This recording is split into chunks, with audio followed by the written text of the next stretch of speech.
Hey, welcome to another episode of How to Make Dinner. I'm Paula, and today I'm feeling a little summery. It's a beautiful day today. I had a really nice day off. I went for a long walk, hiked up a hill, and spent some time flipping through some old cookbooks, including one of Ina Garten's old cookbooks, the Barefoot Contessa at Home, I believe. And in it, she has a chilled beet soup, and she calls it a Summer Borscht. And I thought, you know what? That's exactly what I want to eat. So her recipe looks great, but there were a few tweaks that I knew right off the bat that I was going to make. So I'm going to show you my version of Summer Borscht, and that's going to be my dinner. I've already got some beets prepared. So a little earlier, I peeled and kind of cut into chunks a few beets. I had about 5 medium-sized beets, or 4 large. And I normally cook them with the skin on and peel them, but the reason I peeled them first this time is because I'm also going to use the cooking liquid that I cooked them in, and I just didn't want any bits of dirt or anything in there. So I peeled them first, cut them into chunks, and then I put them in a pot with a few bay leaves and about a teaspoon of salt, and then just covered that with water. Brought it to a boil, simmered it until the beets were tender. It took about 20-25 minutes. And then I just took it off the heat and let the whole thing cool. After a little while, I removed the beets from the liquid, and now I have beets and I have beet cooking liquid. Making this summer borscht is really, really easy, and you don't need a ton of ingredients. All you need are the cooked beets, the beet liquid, a clove of garlic, some fresh dill, as much as you can get. This is not enough in my opinion, but it's all I could find. A lemon, some yogurt, full fat, thick yogurt if you have. Greek yogurt works great, or any kind of Balkan yogurt. And red onions, and I'll talk a little bit more about these red onions in a few minutes. I'm gonna make this borscht in a blender. You don't have to use a blender. You can use a hand blender if you want, but I've got a Vitamix, so I always like the opportunity to bust it out. I'm gonna start by splashing just a little bit of this cooking liquid into the bottom. I don't know how much I'll need, but I do know that blenders, especially Vitamix blenders, really appreciate a little bit of liquid in the bottom, so I'm gonna start with that. I'm gonna put in most of these cooked beets, but I'm gonna hold a few back because I do want some just diced up for a little texture. So I'm gonna add in probably 2/3 of them and try not to splash beet juice all over myself. I'm also gonna add the garlic clove to the blender, as well as the lemon juice. So that's just the juice of 1 lemon. Actually, I'm gonna get my lemon juicer, hang on.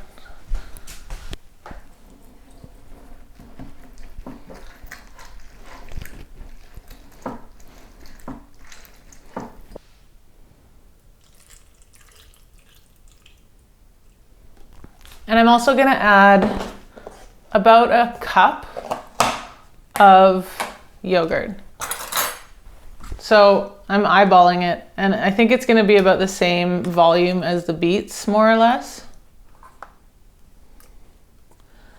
And I already added salt to the beets when I was cooking them, but I know I'm gonna need more salt. So I'll add a half a teaspoon now, because I don't wanna go overboard. And then just blend it up.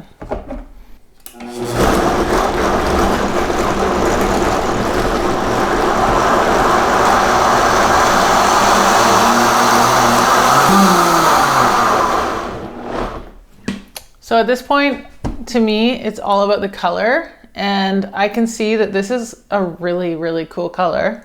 It's a bright magenta, but I want it to be a little bit more pale, so I'm gonna add more yogurt. That's how I decide if more yogurt is needed or not, is the color. So another couple of scoops. And the consistency is not bad. It might be a little thick, but I can adjust that later with some of the liquid.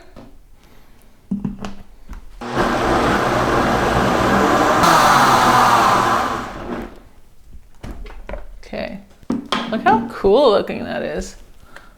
It's good consistency actually. It's perfect. Okay, so I'm gonna move this off to the side. We're done with the blending part. And now I'm just gonna add the finishing touches. So I've got my dill, which I don't want to be blended because I want the bits, of course. And I'm not afraid of dill stem. Like sometimes they're a little bit thick and I might get rid of them, but for the most part, the tender stems are just fine. And if anything, it's just more dill flavor, which I'm pretty much always wanting. Dill is, I feel like dill is one of the most unsung heroes of the herb world. For a while there, I felt like I was using it too much on the show, so I kind of toned it down, but man, I would put dill in everything. Like scrambled eggs with dill, the best. Anything with garlic and cucumber, and dill and mint go really well together. Okay, so I'm just gonna throw that in. And then I'm gonna take the beets that I have left and just cut them into nice little cubes. This is optional, but I do like a little bit of texture. Nice to get a little beet to bite into once in a while. I'm gonna be patient and like try and make them relatively decent looking small dice. Sometimes I miss cooking school when we were, really put a lot of attention into our knife cuts. I just don't do that anymore. I'm so always just rushing. But it is fun to just hunker down and chop things really nicely. Okay, so all these beets are gonna go in with the rest of the soup. And at this point, actually, I'll save a few for garnish as well. Just save a little pile on top. The last thing getting added at this stage is some red onion. Now, you can add the red onion just plain. You can just dice it up and chuck it in. But I decided to pickle some red onion because I just love pickled red onions so much, and I thought it would add a really nice kind of tangy sweetness to the soup.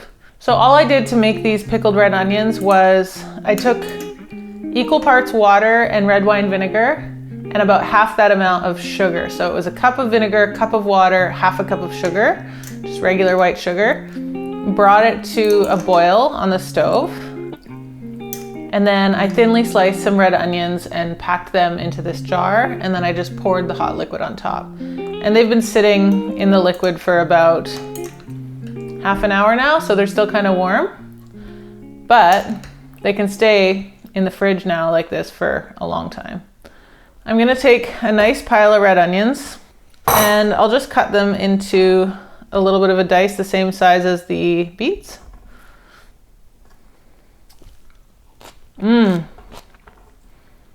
So nice, tangy and sweet.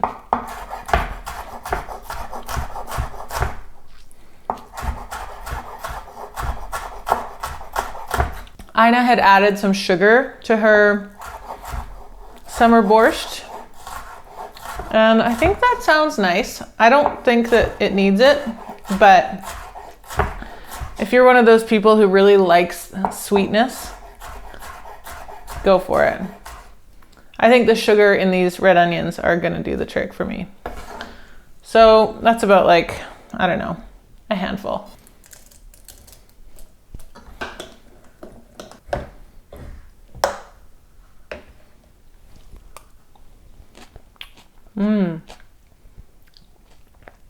So nice. Oh man. It's gonna be even better when it's ice cold. So I'm gonna put it in the fridge for about an hour or so. I've got some string lights that I bought for my new patio, so I'm gonna see if I can get them set up outside. And then I'm thinking we might have dinner outside. So we'll have the beet soup and we'll have the lights over us, and should be really nice.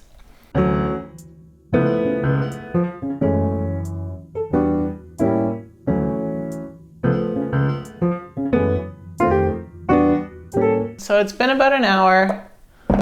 The summer borscht is looking really good and it's totally calling my name. So I'm just gonna serve myself a little. So it's the perfect consistency. I know I've talked about soup consistencies before, but same thing goes for cold or for hot soups. Please don't make it like baby food. It should be, you know, kind of drinkable. All right, so I'm just gonna take my little finish of dill and a few beets just to, you know, show everybody what it's all about. And I think that's it. Maybe a crack of pepper. Ooh, a drizzle of olive oil. Something about a drizzle of olive oil that just really does it every time, doesn't it?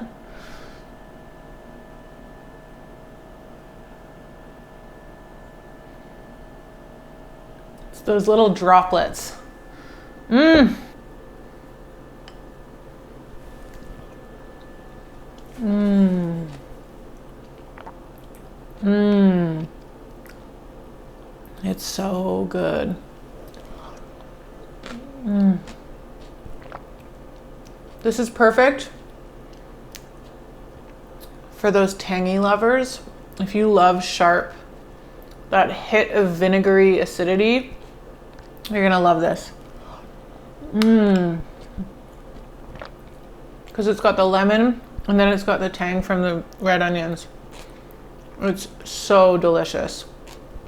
So I know I didn't give you an exact recipe, but I'll jot down the rough, loosey-goosey recipe down below so you can make it. Mmm. I'm obsessed with this. Thanks so much for tuning in for this episode. I hope you liked this one. I highly recommend you make this chilled summer borscht. It's so good and it's so pretty. Look at it. It's like neon pink. I love it. And I hope you're having a great summer so far, and I'll see you in the next episode.